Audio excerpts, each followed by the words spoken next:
અમદાવાદના ગોતા Jagatpur Vande Mataram road Godrej garden city વિસ્તારમાં અશાંત ધારો લાગુ કરવા અભિયાન 100થી વધુ સોસાયટીઓએ આ વિસ્તારોમાં અશાંત ધારો લાગુ કરવા અભિયાન શરૂ કર્યું। સોસાયટીના રહીશો લેટરપેડ પર પોતાના વિસ્તારમાં અશાંત ધારો લાગુ કરવા અમદાવાદ કલેક્ટરને પત્ર લખી રહ્યા છે।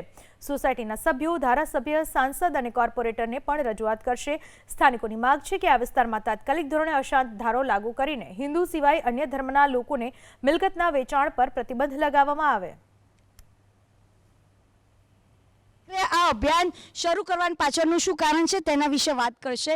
ભાઈ, શું કારણ રહ્યું કે આવા વિસ્તારોમાં આ અશાંત ધારો લાગુ કરવાનો અભિયાન શરૂ કરવામાં આવ્યું? એમાં બેન એવું છે, આ મુદ્દો અમારે 2018માં આ બાજુ રહેવા આવ્યા ને ત્યારથી 18-19થી અમે લોકો ફેસ કરી રહ્યા છીએ। અમારી પોતાની સોસાયટીમાં આવી રીતે બિલ્ડરે કોઈ વિધર્મીને ફ્લેટ આપી દીધેલો હતો। પછી અમે લોકો રહેતા હતા, અમને તો ખ્યાલ બી નહીં, એના ત્યાં કોઈક ભાડવાત રહેતો હતો ને પછી અચાનક એક દિવસે એમનો સન આવ્યો અને કે મારા પરિવારને હવે ટ્રાન્સફર થઈ છે, તો આ બાજુના તમારા મકાનમાં અમે રહેવા આવવાના છીએ, તમને કંઈ વાંધો નથી ને। આવી રીતે એમણે પેલા બાજુવાળા બહેનને થોડા વાતાવરણ ગંભીર કર્યું કે ભાઈ એ બાને એને ખબર પડે કે આ લોકો બીવે છે કે શું થાય છે। તો એ બહેન એટલા ડગાઈ ગયા બિચારા રાતોરાત કે મારે ફ્લેટ ખાલી કરીને જતા રહેવું છે। કીધું શું થયું? તો કે આવું બન્યું છે, શનિવારે સામાન આવવાનો, રવિવારથી રહેવા આવવાના છે, હવે હું તો કેવી રીતે 2 છોકરીઓ લઈને નીકળી રહ્યો।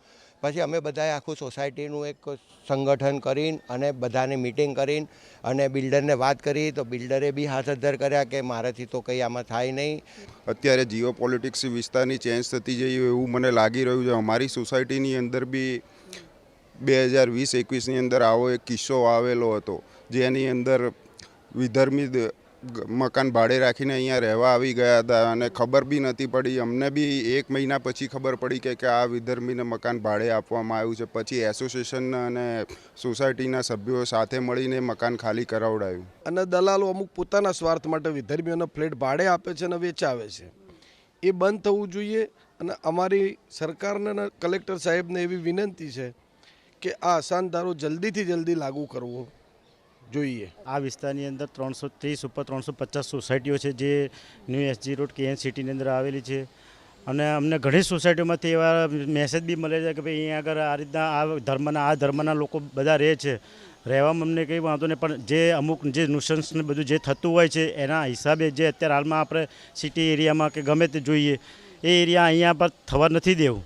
એના માટે અમે અહીંયા આગળ બધી સોસાયટીના બધા ચેરમેન સેક્રેટરીને બધાને ભેગા કરીને અત્યાર સુધીમાં અમે 100 ઉપર લેટરપેડ ઉપર બધાને લખાઈ દીધું। હું આ આઈસીબી સોસાયટીમાં ચેરમેન છું અને અમે અમારા ન્યૂ એસજી રોડના કેએન સિટીના પ્રમુખ સાહેબ છે જે હિતેશભાઈ રાણા છે, એમને અમે રજૂઆત કરેલી છે અને અમે એમને રજૂઆત કરીને અમે એમને કહ્યું છે કે ભાઈ આમાં સરકારમાં તમે કલેક્ટરમાં વાત કરીને અમે ગમે તે કરીને અસંત ધારા લાગુ થાય એવું અમને અહીં આગળ કરી આપવાનું। ઘણા બધા લોકો વિધર્મી આ લોકો એરિયામાં રહેવાઈ ગયા છે, રહેવાયા છે, એના સાથે ઘણી દુકાનો પણ છે એરિયાના અંદર।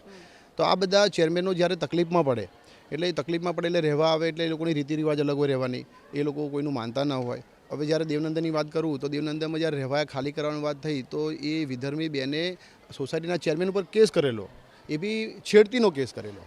હવે ત્યારે ચેરમેન ડરી જાય, પણ જ્યારે અમારો કનેક્ટ થયા અમારી સાથે, હું આ સોસાયટીમાં જ રહું છું એટલે બધા કનેક્ટ થયા, બધા એસોસિએશનના માણસો ભેગા થયા કે આ વસ્તુ ચલાવી ન લેવાય, ખોટો જ કેસ કરવો। જ્યારે કોઈ કાયદાકીય તો એવું છે કે કોઈ પોલીસ છોકરી કેસ કરે પોલીસ સ્ટેશન જઈને તો એના પર એક્શન લેવા પડે, પણ ખોટા જ કેસ હોય એટલે જમે બધા ભેગા થઈ અને ટોળું થઈ અને ફ્લેટ ખાલી કરાયેલો। એટલે આવા નંબર ઓફ લોકોએ અમને રજૂઆતો કરી, અમે એક મિટિંગ કરી, બધા મારા સાથે હોદ્દેદારો છે, મિટિંગ કરી અને અમે ડિસિઝન લીધું કે આનો વિરોધ કઈ રીતે કરવો।